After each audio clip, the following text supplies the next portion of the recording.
Mein Name ist Benedikt Rosenberg. Ich bin Jahrgang 61, bin von Beruf im Sicherheitsdienst. Ich wohne hier im schönen Döstal, Gemeinde Baumann.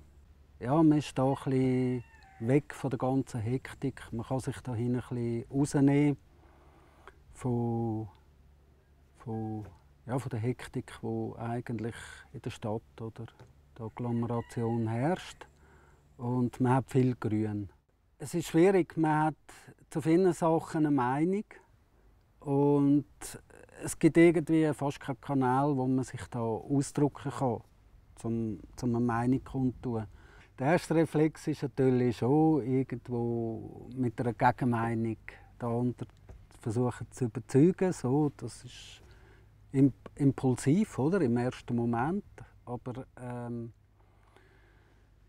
schlussendlich versuche ich dann die Meinung des anderen zu verstehen, oder? Und mit Fragen auch hinterfragen. Ja, wieso meinst du das? Oder wie kommst du drauf, auf diese Meinung?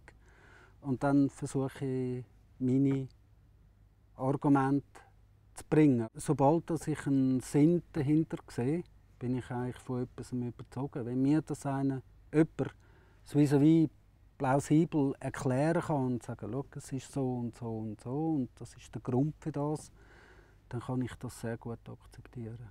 Aber wenn ich keinen Grund sehe oder keinen Sinn für mich, dann kann ich es auch nicht annehmen.